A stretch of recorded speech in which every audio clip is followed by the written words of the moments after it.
Ni hao. Hi everyone. I'm here with the head of Guildford Grammar Prep School, Mr. Clark Wight. Clark has been very generous to agree to interview me.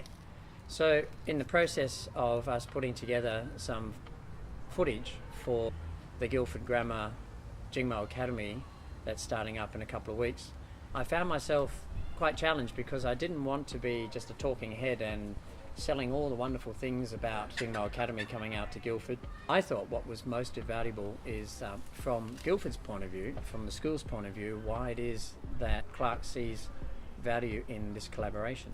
So I thought, what better than to ask Clark to grill me, ask me these questions, and we'll take it from there. I think the first thing that pops to mind, Gawain, is why the practice of kung fu? Well, personally, for me, practicing kung fu is like a therapy. It helps me get present to myself, and I see presence as being three parts: mind, body, and spirit. Mental self, physical self, and emotional self. And what age group do you think best responds to learning and practicing kung fu? I actually think primary school age. However, I preface that with the fact that, in my experience, when our kids are at primary school age, they are an open book. There's no judgment. There's no bad world. So they're just open, ready to absorb it like a sponge. However, having said that, when we develop our intelligence and maturity and wisdom, then we can learn very quickly if we can let go of that. So any age, but from a teacher's point of view, I think primary school age is glorious. I agree. That's why I'm in a prep school. Yeah. And so, does one learn kung fu or practice kung fu? For me, it's practice, because there's a process. We have a doctrine, a three-stage doctrine in our taichi that says the theory is precise, the method is complex, and real kung fu comes from practice. Now, I do have to define one word in there, and that is the word kung fu. I'll say it in my lingo, kung fu. So kung fu is the Cantonese pronunciation of the word kung fu, and Bruce Lee is an amazing icon for Chinese martial arts. But what he has done is he has branded Chinese martial arts to mean kung fu. So in language, kung fu describes a process. If I was a chef, my kung fu is firstly doing my Certificate 2 in hospitality, then going to TAFE, completing my Cert 4, finding a chef to work under to take me on as an apprentice, and then the hundreds and thousands of hours working as a sous chef, then becomes chef, and so on and so forth. And in that process, I'll win some, I'll lose some. But the purpose of the process is to master my craft as a chef, likewise as a parent, likewise as a student, likewise as a martial artist. So whatever my craft will be, I use this analogy in class a lot because we can all kind of get the gist of it. Making a sword, right? So we have some ingredients. We need a kiln, we need fuel, we need an anvil, we need a hammer, and we need maybe one or two different substances to cool the steel. Then we need a grinder. Then hard work.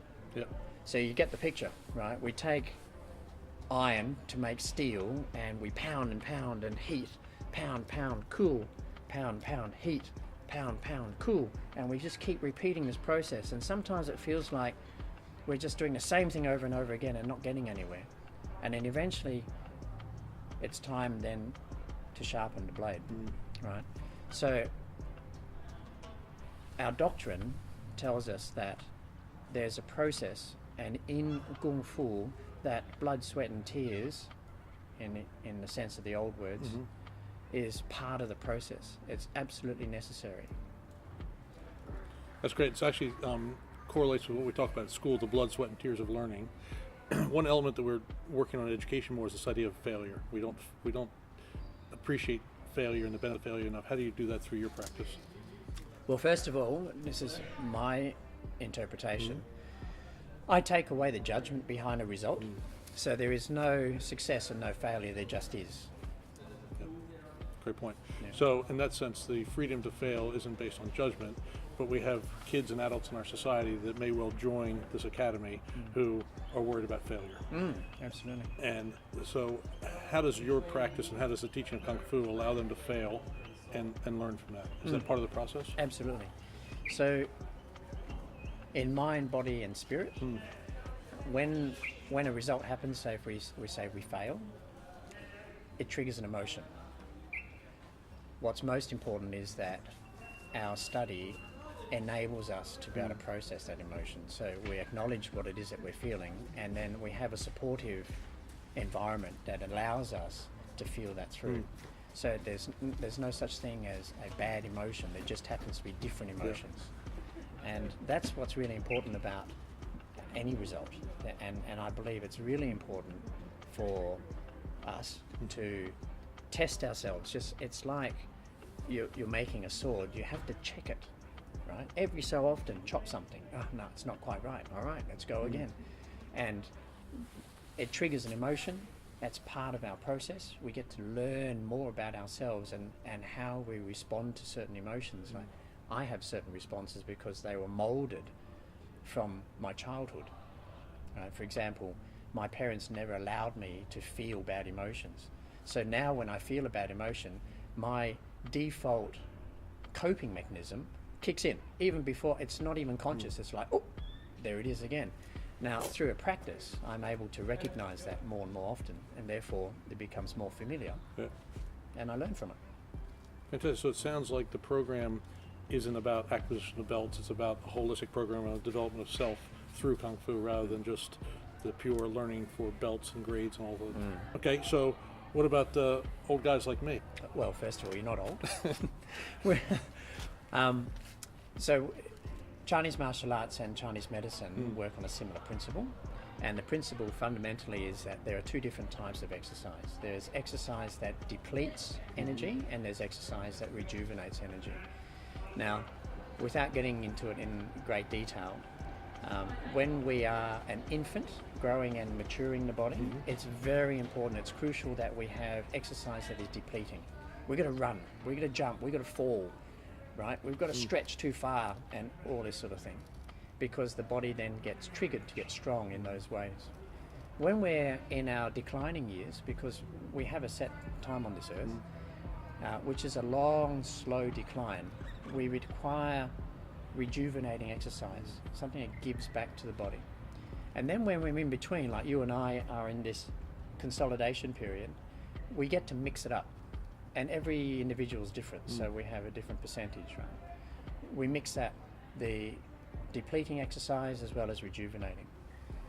Now, it's very easy to discover what is a depleting exercise and which rejuvenates. First of all, raising the heart rate is important in all exercise. 2, perspiration, but here's the difference. A depleting exercise makes you short of breath, and a rejuvenating exercise doesn't. So you can walk and treat it as a depleting exercise by upping the pace and walking up a hill. When you finish, you can feel that shortness of breath. If you want to rejuvenate because you've had a long, stressful week and the last thing you want to do is take away any more energy, walk at a pace that creates perspiration, raises the heart level, but no loss of breath. And you'll feel better afterwards. Learn something new every day. Thanks, Dr. Wayne. So what about looking at the relationship between Guildford and your academy? What do you see as what you want to achieve for the community, and what do you want to see it grow to become? Well, first of all, I believe everything's centered around relationship. And the first day that we met at a conference with Maggie Dent, I really like you. And what I like about you is your genuineness and your integrity. And after coming here to the school, I must say that leadership, the culture comes from the top down. And I really like the culture of Guildford Grammar Prep School. It is just like your personality in bricks and mortar. So I like to give. I love sharing with children, and I'd like to do it in an environment where I believe I can add value, and also be a part of Guildford Grammar's journey and the students within Guildford Grammar. So for me, it's a personal, there's something about it that I won't give up on. Great. It's actually interesting that, because part of the relationship with you that I felt the first day when I said, so what's your story? Why are you here? Was you give breath to places and to people. We talk about depleting and enriching. You give breath to people. And so I would love to see that, more people in our community, not just Guildford family, but more people in our whole community get to experience that, because that'd be very good for us. And through Kung Fu and through, what I love what you all do with your lessons is it starts with checking in. How are you? It doesn't start with right away. It starts with a centering of self and soul and body, and the person matters. It's not just the practice that matters. So I thought it was really interesting. So what's this going to look like in a couple weeks' time? We're going to start with Playfu, which is the children's program, from 5 to 10 years of age, perfect for prep school. We have families that live around in the Guildford area who don't have children that come here to Guildford Grammar, but are very excited about being part of the community. So we'll get started, and we'll grow it from each age group until we get to the adults in the evening, and take from there. And finally I get to start. And so do you imagine having it with a parent bringing their 5-year-old, 6-year-old, or do you think it's just kids and not parents? No, definitely parents. One of the things that I enjoy is to share with the entire family. So what we've been doing this last term in West Leederville is I've been teaching parents Tai Chi for free, no charge, whilst the kids are learning. Now, there's fundamentally 2 reasons why I do that. Number one, because I love sharing it, right? And number 2, the kids get to see mum and dad struggle with learning something new, right? So the responses and the training ethic, I'll call it a training ethic, the kids get to watch, and they learn from an example being set to them. The third thing may or may not happen, but there's an invitation always, and that is mum and dad and the kids get to talk about something at home. That is mutual, right? So they get to talk about the same challenges they face learning Ging Mo at the same time. Fascinating. I think it's such an exciting thing to combine the whole family and that ability to talk at the dinner table or out, something they're doing and struggling with. And that talk about the learning journey is really good, because I think parents, sometimes we forget how hard the learning journey is, and that struggle to get it started. That's really cool. So my favorite day was when you were out here with about 400 kids all running through the different things. It was amazing. Comes up on my screen all the time. It was really special. And so you talk about giving and things like that. What's your legacy? My legacy? Yeah, big question. It is a big question. All right, my legacy: Australian-born Chinese in Brisbane. Went to a local school there. My parents were the stereotypical struggling Chinese migrants. Snack bar, Chinese takeaway type of thing. A lot of violence. I remember a lot of violence. My family had a lot of violence. My father, his response to anything was violent. And so I grew up with not only people training how to be violent, but also the violence was in the home. When my parents divorced when I was 9, they decided that I should go to boarding school to escape the disharmony at home, and that was probably the worst time of my life. In going to boarding school at year 5, and back then I'm a churchy boy, so brother school to Guildford. We had a very it was kind of a dictatorship. For year 5s, that's a lot to handle. I came out of boarding when I was in year 9. I just couldn't do it any longer, and continued my practice. So my parents would pick me up every Friday afternoon and take me back every Sunday night. But Kung Fu was the constant for me, and I found myself quickly relying on the kung fu to balance me. So I was very out of balance. I think the best time I had in school was year 8, and this is one of the things that for me, I know relationships matter. Because I had a good relationship with my boarding master, and I had 2 teachers that were really good to me, it changed my whole experience at school, and I excelled. And I wanted to be a neurosurgeon. I was so dead set. I not only wanted to be a doctor, but I wanted to be the guy that worked on the part of the body that we had absolutely no idea about, right? Cool. Yeah. And then year 9 came. And that was a disaster. So anyway, as a day boy, I took over one of a failing club of ours. My dad operated a business teaching martial arts, and he wanted to close the club down. And I said, "No, Dad, don't do that. Give me a chance. I know I can do this." So I took this club from failing. It didn't even have enough for one class, and eventually, by the time I finished school, it was over 100 students. Wow. Yeah. So I taught after school on Tuesdays, Thursdays, Saturdays and Sundays. That's what I did. And then on Mondays, Wednesdays and Fridays I went into the headquarters in the city. So I didn't do much homework, right? But I needed to do that because it was the only thing that was keeping me sane at the time. I didn't know that. It's only as an adult I discovered that. And then the rest is history. This is all I've done. I tried to go to uni, attended 4 lectures and a couple of tutorials, turned up to 1 exam just to sign my name off because I had to. So two questions for you. One is, what did you do differently that you went from having not enough students to fill a class to having over 100? Why did people want to come to your class? And the second one kind of mirrors that, is as a parent, what have you learned being a father that's made you a better teacher? Okay. Well, I think what brought people, because I don't know, you'd have to ask them, but what I do remember very clearly is that my enthusiasm was endless. Like, I knew this was going to happen, and that was my target, and I did everything possible, and you couldn't stop me. That was it. And that was in the days before we didn't have word processors or anything like that. You know, you had to scratch Letraset to make a flyer up. So you've got all the A's and you've got to line it up and scratch it. And I did all of that. What have I learned as a father? All right.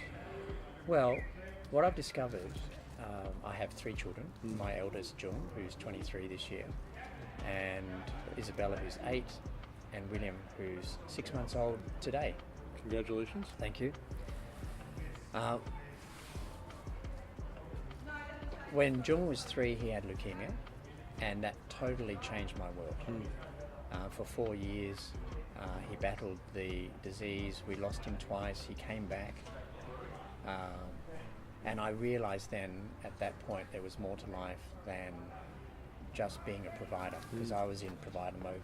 I was a young man, big ego, huge ambition, and a workaholic. So all of those things put together meant I wasn't very present. I lived at home, but I wasn't a very present father.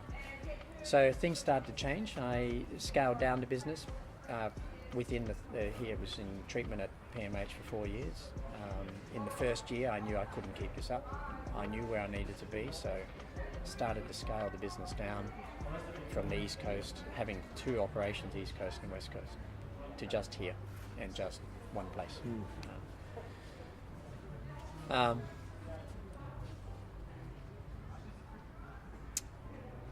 Reflection, self-reflection. I believe, well, in my experience, learning more about myself enables me to be the best version of me. And I love being a dad. I feel absolutely privileged. I question, I wonder, what have I done to be so lucky? You know, I have 3 gorgeous children and a gorgeous wife and an amazing life that I have. No, don't misunderstand me. I don't own my own house. We rent. I drive the crappiest car possible. I actually thought it was cool to buy a Great Wall until I bought one. And then I'm sorry. the particular Great Wall I have, you know, they build walls, they just don't build cars. So from a financial point of view, I don't think, you know, if I look back, I don't think I would consider myself successful in that way. But I have everything I need. You know, we have all the clothes that we need. We have food in the cupboard. We never miss a meal. We have a house that functions as a house, kind of. Those in the know will laugh when they hear that. But we have each other. You know, like we have genuine relationships. We can repair after we tear. We know we love each other. Yeah, it's interesting. The language that you use constantly comes up around values and relationships, and practice and doing things all in. It's interesting listening to you because they keep coming up. That's really good. Okay, so I got to get myself ready to learn kung fu. Cool. Yeah. No expectations, yes, of course. Might get my wife out. This could be good. Cool. That'll be really good. Thanks, man. Thanks. Cheers. Clark. Thank you very much. You. That's good. Sorry for My all that. pleasure. No, pleasure. That was Thank cool. you. Thank you. Thanks, John.